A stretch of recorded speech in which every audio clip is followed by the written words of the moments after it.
Pregnant सास। जमाना कितना भी बदल जाए, इतना भी नहीं कि बहू घर आए और सास गर्भवती दिख जाए। देखो मीरा, माँ का पूरा ख्याल रखना है, उनसे अब काम नहीं होता है। क्यों, क्या हो गया है? तुम्हारी माँ तो हट्टी कट्टी दिख रही है, पूरी शादी में घोड़ी की तरह नाची है, अब क्यों काम नहीं होता उनसे? वो माँ प्रेग्नेंट है ना, बच्चा होने वाला है। मैं कभी भी भाई बन जाऊंगा इस साल के अंत तक। क्या बोल रहे हो? वो सर पर हाथ रखकर बैठ जाती है। यार, पहले क्यों नहीं बताया? कैसा मजाक है ये? झूठ बोल रहे हो ना? हाँ, झूठ बोल रहे हो ना? तभी ससुर की आवाज आती है। बहू, पानी गरम कर दे, तेरी सास को दवाई देनी है। समय पर दवाई ना दी तो परेशानी हो जाएगी। और हाँ, जरा काजू पीस कर दूध में मिलाकर ले आना। तेरी सास खुद से तो अपनी संभाल करेगी नहीं। हे भगवान, ये मैं क्या सुन रही हूँ? ये ससुर जी को क्या हो गया है? मैं क्या सोच कर आई थी? हाय रे, मैं तो किसी को मुंह भी नहीं दिखा पाऊंगी। अब ये रोना धोना बाद में करना, पहले गर्म पानी कर दो, माँ को दवाई देनी होगी। और हाँ, रात को माँ के पैरों में तेल लगा देना। बहू को गुस्सा आ जाता है, वो बड़बड़ करती किचन में जाती है जहाँ उसका ससुर खड़ा होता है। एक बड़ी जिम्मेदारी है हम सबके सरों पर। इस उम्र में माँ बनना खतरे से खाली नहीं होता। हाँ हाँ पता है, तो क्यों बन गई माँ? अरे खतरे से कम नहीं है तो क्या जरूरत थी लल्ला पैदा करने की? कैसी बात कर रही हो बहू? क्या तुम खुश नहीं कि घर में एक नया मेहमान आएगा, छोटे छोटे पैरों से पूरे घर में घूमेगा? पिताजी, ये हाथ जोड़े आपके, आप यहाँ से जाओ। ये शायरी बाद में बताना, अभी मैं पानी गरम करके थर्मस में दे देती हूँ। सारा दिन पिलाते रहो गरम पानी। और हाँ, ये बच्चे की बात बार बार मुझसे कोई नहीं करेगा। बहू का पारा अब चढ़ा ही रहता था। वो काम तो सारा करती, लेकिन किलस किलस कर। मीरा सारे काम से फुर्सत पाकर बैठी होती है कि माँ का फोन आ जाता है। बेटा, बहुत बड़ी जिम्मेदारी है तेरे सर पर, अच्छे से निभाना। ससुराल में हर किसी को खुश रखना वैसे तो मुश्किल है, लेकिन भगवान ही हिम्मत देता है बहू को हर कुछ सहकर सबको खुश रखने की। क्या बड़बड़ किए जा रही हो माँ? जानती भी हो कि यहाँ क्या चल रहा है? मेरी सास, अरे तेरी सास तो देवी है देवी। कितने खुश हो रहे थे सारे तेरी सूरत देख देख कर। पता नहीं जैसे बहू नहीं कोई मन मांगी मुराद मिल गई हो उन लोगों को। अरे बात तो पूरी सुनो। मन मांगी बुरा तो पूरी हुई है।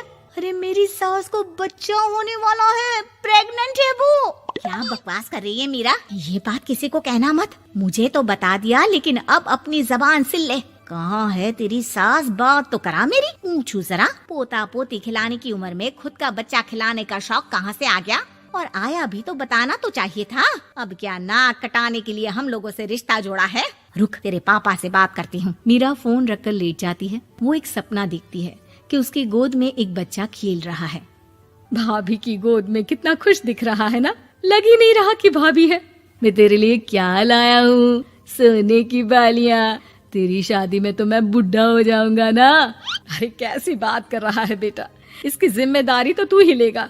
हम लोगों का तो कोई भरोसा नहीं, कब ऊपर वाला उठा ले। बहू को सास को देख देख कर गुस्सा आ रहा था। तभी वहाँ पड़ोसन आ जाती है। अरे बहू, तुझसे तो पूछने से भी डर लगता है कि कब खुशखबरी सुना रही है।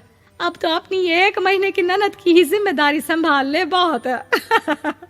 अपने जेवर भी रख देना और पैसे भी जमा करना शुरू कर दे। वो बात आगे बढ़ाती उससे पहले ही बहू जोर से चिल्लाकर उठ जाती है। नहीं नहीं नहीं नहीं, मैं अपने जेवर किसी को नहीं दूंगी। अरे कौन ले रहा है तुम्हारे जेवर?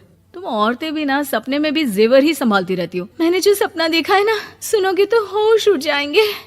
अच्छा, तुम अपना सपना बाद में बताना, पहले मेरा सुनो। कल मैंने इतना अच्छा सपना देखा कि अगर वो पूरा हो जाता है ना तो मैं तुम्हारे लिए रानी हार बनवा दूंगा। बहू अब सारे गम भूलकर पति का सपना सुनने में लग जाती है। अरे क्या सपना था, बताइए ना। बोलिए भी तो, क्या सपना है? मैं पूरा कर दूंगी अगर बात रानी हार की है तो। बोलिए बोलिए। मैंने रात को सपना देखा कि माँ को बेटी हुई है और मुझे बहन। सच्ची, इस घर में बेटी हो जाए तो मैं तो झूम ही उठूं। मीरा का मुंह बन जाता है। वो चुप हो जाती है और सपने की बात याद करती है कि बेटी हुई तो उसे ही अपने गहने उसे देने होंगे। फिर तो रानी हार की जरूरत पड़ेगी ही। भाई लड़की बड़ी होगी, उसकी शादी होगी तो जेवर तो चढ़ाने ही होंगे ना, कहाँ से आएंगे वो? कितने समझदार हो तुम मीरा। मैंने भी यही सोचकर तुम्हारे लिए रानी हार लेने का सोचा था। अरे फूटी किस्मत मेरी जो ऐसा परिवार मिला। मेरे पापा की तो मैं अभी क्लास लगाती हूँ, जो सब जानते हुए भी ऐसे परिवार में मेरी शादी कर दी। बहू पिता को फोन लगाने ही वाली होती है कि ससुर की फिर से आवाज आती है। बहू, गरम पानी ले आ जल्दी, थर्मस में खत्म हो गया है। बाद में खबर लेती हूँ मैं पापा की, पहले सास को गर्म पानी दिया हूँ। बहू अभी किचन में काम कर ही रही थी कि मीरा के मम्मी पापा आ जाते हैं। वो हाथ में ढेर सारे फल लेकर आते हैं। मीरा के पिता मीरा के ससुर से कहते हैं, लीजिए भाई साहब, ये फल रखिए, बहन जी को खिला दीजिएगा। वैसे कैसी है उनकी तबीयत?